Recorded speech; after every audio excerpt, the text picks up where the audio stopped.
para todos. A prof também está com bastante saudade de todo mundo, certo?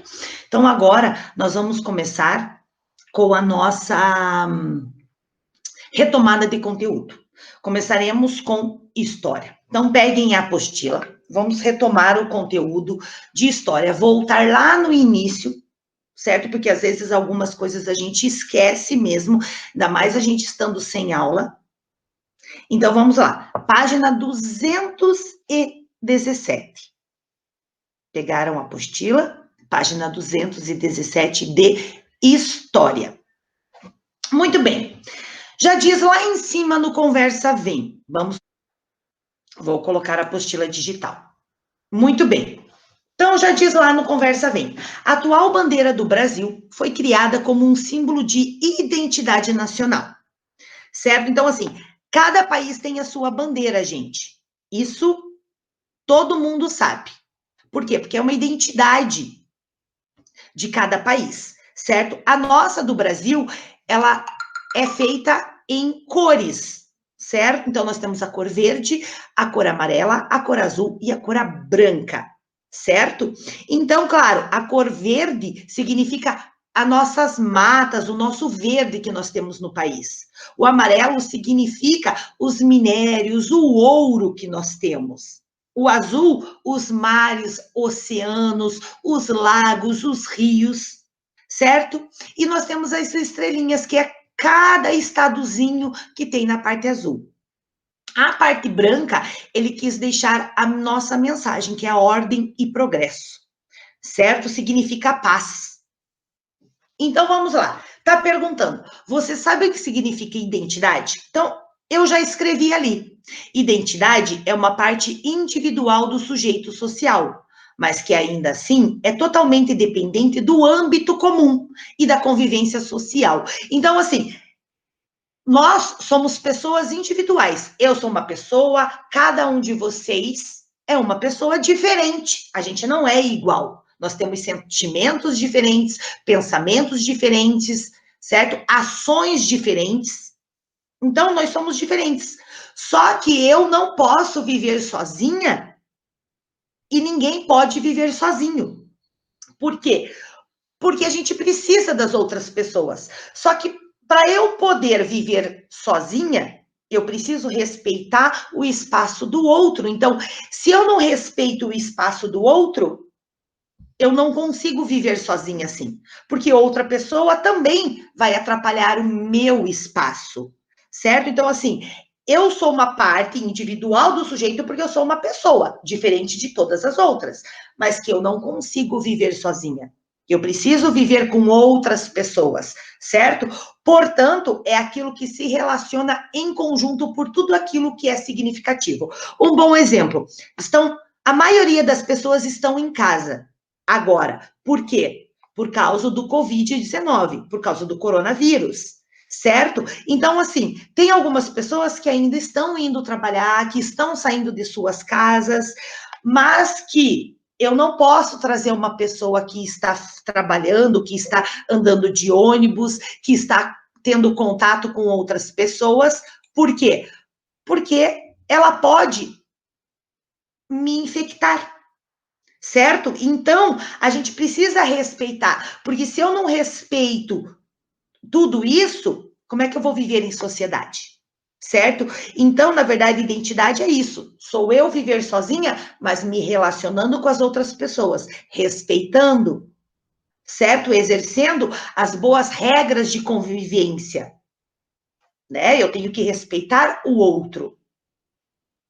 Continuando. Então, o que é a sociedade? Acabei de falar que a sociedade é grupo, certo? São pessoas que se relacionam em grupo, certo? Participando de um grupo há mais proteção, as pessoas se ajudam em atividades do dia a dia, certo? E foi assim lá no início da colonização. As pessoas já precisavam se ajudar para conseguir se organizar. Como é que, vamos supor, se eu junto muito lixo dentro da minha casa, eu vou conseguir viver assim? Não. E nem os meus vizinhos. Por quê? Porque vai cheirar, vai juntar bicho. Então, são todas essas coisas que a gente tem que fazer, um ajudar o outro para a gente ter uma boa convivência. tá? Então, assim, uma sociedade, ela é composta de um grupo de pessoas, ou vários grupos de pessoas. A nossa família é um grupo de pessoas, então é uma sociedade, certo? Essas pessoas, elas desenvolvem características parecidas, como o hábito de se vestir, tipos de alimentos que a gente come. Essas características, elas criam a identidade de uma sociedade. Por exemplo, os negros antigamente comiam muito o quê? Feijoada, carne de porco. E eles deixaram isso pra gente. Então a gente coloca na nossa alimentação. Por quê? Porque já veio de uma outra sociedade que a gente gostou e a gente continua comendo até hoje. Tá? Então, assim, observe em sua escola se existem diferentes grupos de pessoas. Existem, até mesmo na nossa sala. Nós temos os nossos melhores amigos, nós temos as melhores professoras. Então, a gente faz grupos. Aqui tem o livro que eu já expliquei para vocês, né?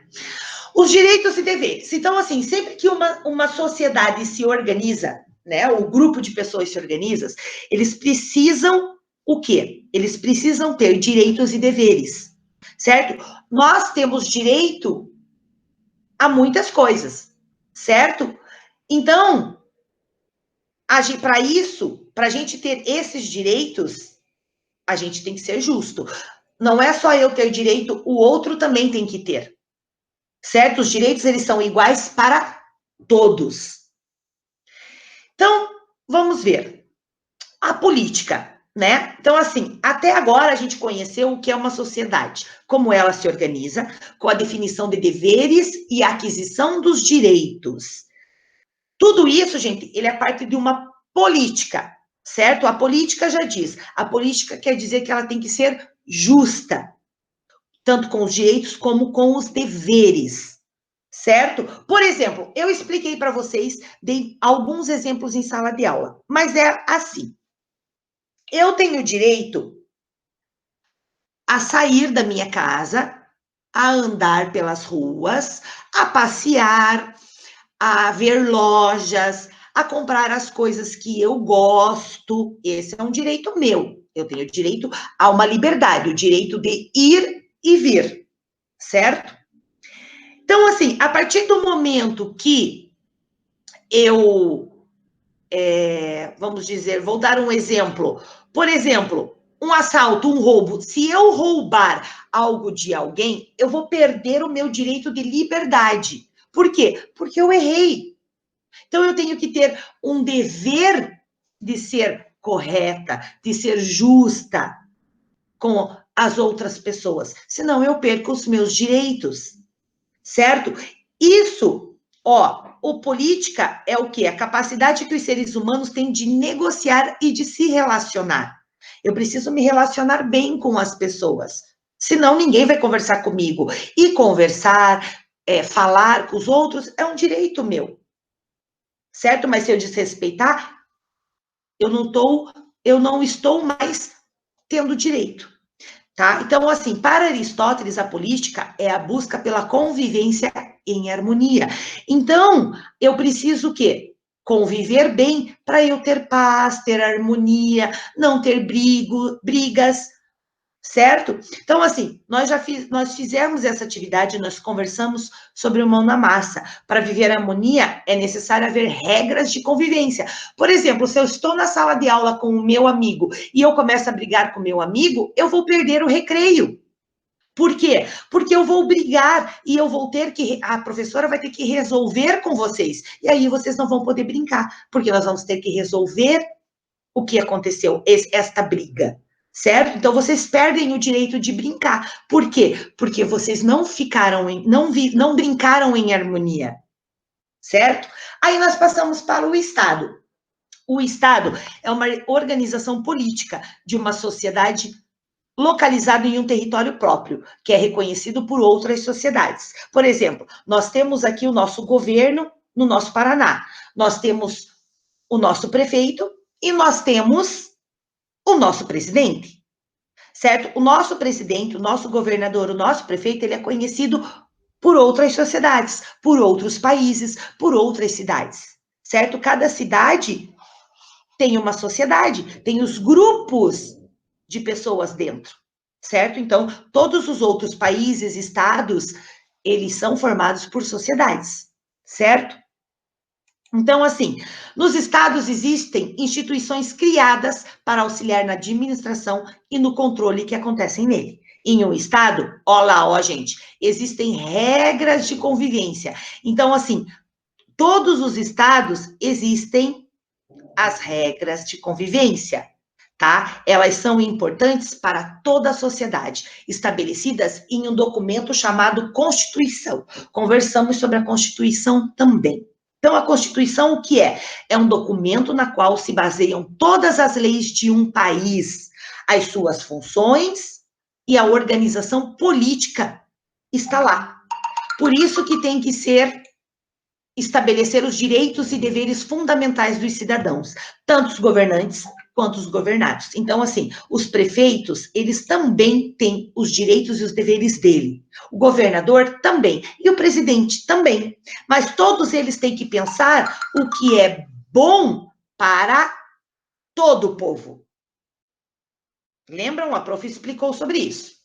Aí nós temos aqui o que nós já fizemos, certo? Já respondemos. E o ser cidadão? Cidadão é toda pessoa que ela integra um Estado e possui direitos e deveres políticos, sociais e civis garantidos pela lei. Como cada país possui sua própria lei, os direitos e deveres podem variar. Lembram que a prof explicou que as mesmas coisas, os mesmos direitos, as ordens, os deveres aqui do Brasil não são os mesmos nos Estados Unidos, na Itália, na Rússia. Por quê? Porque mudam. Cada sociedade é uma. Ela trabalha de um jeito, ela age de um jeito, ela funciona de um jeito. E a nossa sociedade no Brasil, nós seguimos os direitos e os deveres que os nossos representantes passam, certo? Quem são nossos representantes? Os prefeitos, os governadores, os presidentes. Então, nós seguimos isso. Nos Estados Unidos, eles, né, funcionam de acordo com o que os representantes dos Estados Unidos falam, certo? Então, é assim. A gente é um cidadão porque a gente faz parte de um Estado, certo? E nós temos direitos e deveres. Praticar a cidadania. O cidadão exerce a cidadania. Para esse exercício, é necessário conhecer os direitos e os deveres. O respeito, olhem lá, gente, o respeito, tá aqui, ó, o respeito com todas as pessoas, ó, o respeito é uma das características mais importantes para a prática da política da cidadania, certo? Sabe quando você tomou uma vacina? Então, essa é uma forma de exercer uma cidadania. Tomar a vacina é tanto um direito quanto um dever. O direito de ter acesso à saúde, de poder ir lá, né, receber a vacina, que é para nossa saúde, e o dever do quê? Da gente cuidar da gente mesmo. Se a gente não cuida da gente mesmo, a gente transmite doenças para as outras pessoas, certo? Então, é um direito e um dever tomar uma vacina. A cidadania do Brasil. Então, nós já fizemos todo esse exercício, já respondemos, já corrigimos, certo? Então, assim, aqui está falando sobre as formas de governo. Formas de governo para Aristóteles. Governos puros seriam aqueles em que os governantes agem com justiça e as pessoas vivem com dignidade. Dignidade é a honra, certo? É respeitar a minha própria vontade, o meu sentimento. Eu não quero fazer isso, então eu tenho o direito de não fazer. Ou eu quero fazer, então eu tenho o direito de fazer. Isso é uma dignidade. Pois os direitos são de todos, têm que ser respeitados. Já os governos impuros seriam todos aqueles em que os governantes não agem de acordo com as leis e não asseguram os direitos das pessoas. Eles asseguram, eles não garantem, certo? Então, na verdade, o certo seria o quê? Nós sempre termos os governantes que agissem com dignidade, certo? Com que os governos puros. Essa é a verdade. Vamos lá. Aqui nós já fizemos também esse exercício todo, gente. Já corrigimos também. Vamos ir para a próxima página. E a divisão do poder. A divisão do poder é, para a gente governar e administrar um Estado de forma justa, geralmente a organização política é dividida em 3 poderes, o executivo, legislativo e o judiciário. No Brasil, nós temos essa divisão de poderes. Então, vamos conhecer as características. Então, nós temos lá o poder executivo. Então, ó, ele tem a função de administrar as coisas públicas e aprovar ou não as leis abordadas pelo poder legislativo. É exercido por uma pessoa, que pode ser um presidente ou um monarca. É o poder executivo que executa as leis propostas pelo legislativo. Eu já vou explicar sobre isso, certo? Legislação tem a função de propor e elaborar as leis que devem ser aprovadas pelo poder executivo. É exercido pelas assembleias, que são formadas por representantes eleitos pelos cidadãos, os deputados e os senadores. Então, vamos marcar aqui. Se eu não me engano, eu pedi para vocês fazerem isso com um marca-texto. Quem não marcou pode marcar todas elas, tá? E o judiciário tem a função de julgar as ações ou situações que não estão de acordo com as leis elaboradas pelo Poder Legislativo e aprovadas pelo Poder Executivo. É exercido pelos juízes e pelas cortes da justiça. Então, assim, gente, olha só. Os deputados e senadores, certo? Eles elaboram leis. Essas leis têm que ser aprovadas pelo Poder Executivo, certo? Então, assim, o judiciário, o que eles fazem? Eles precisam julgar todas as leis. Então, as pessoas vão lá, né, os deputados e senadores, eles vão lá e escrevem, essa lei não está certa. Por exemplo, vou dar um exemplo. Para uma pessoa dirigir, poder tirar a carteira dela de motorista, ela precisa ter 18 anos, certo? Os deputados, os ministros, vamos dizer assim, os ministros, que são pessoas responsáveis por elaborar essas novas leis ou arrumar alguma lei que precisa ser arrumada, eles conversam e decidem que as pessoas podem dirigir com 16 anos.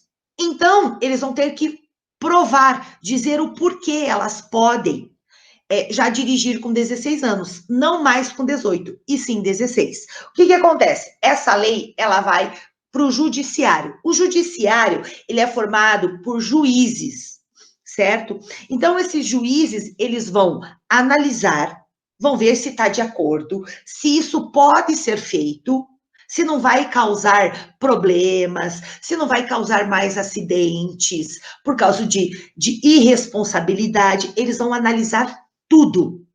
E aí, se eles analisarem ou não, tudo isso eles vão passar pelo executivo. O executivo, que é o presidente, vai aceitar ou não, certo? Então, na verdade, eles fazem aí várias classes para poder decidir, elaborar e arrumar algumas leis, certo? Então, vamos lá. O Império Brasileiro. Então, no dia 7 de setembro de 1822, o Brasil se tornou independente de Portugal. Ele deixou de ser uma colônia governada pelo reino português e passou a ser um Estado nacional, que significa ter um governo próprio. Após a independência do Brasil, o Brasil adotou a monarquia como forma de governo. Dom Pedro I foi o monarca, isto é, o rei, o imperador. Também houve a elaboração de uma Constituição em 1824. O poder foi dividido em executivo, que era como se fosse um presidente, o rei era como se fosse um presidente, ele que decidia tudo. Legislativo, que era formado por 2 câmeras, a dos senadores e a dos deputados. O judiciário, que era exercido pelos juízes, e o moderador, que era exercido pelo imperador, que controlava os outros poderes. Então, assim, vocês viram que o povo, nessa época, não participava de nada, certo? Era tudo ali mesmo dentro do poder. Todos os nobres, na verdade. Mas o imperador que controlava todos os outros poderes. Certo? Então, aqui nós temos, ó, gente, esse só tem no livro digital. Nós temos uma atividade, tá? Relacione as imagens aos respectivos poderes. Será que esse aqui, que era o presidente da nossa república, ele fazia qual? De qual que ele participava? Participava do 2. Ele participava do executivo. Por quê? Porque ele era o presidente. E esse? Vamos ver. O que será que é esse? Ele participava de qual? De qual poder? Do judiciário. Ele é um juiz, certo? E o legislativo, que eram os ministros, todos os deputados e senadores, eram 3. Certo? Então, vocês podem completar aí também. Então, a Constituição imposta pelo imperador, só os homens eram eleitores e eleitos, desde que tivessem determinada renda. Então, lembra o que eu falei? Era somente quem tinha riqueza, quem tinha dinheiro, os nobres. Os pobres não participavam.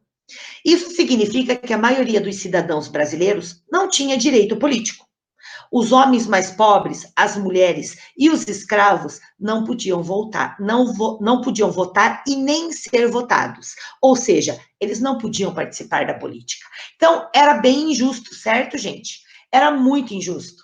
Aqui nós temos a foto do Dom Pedro I e o Dom Pedro II.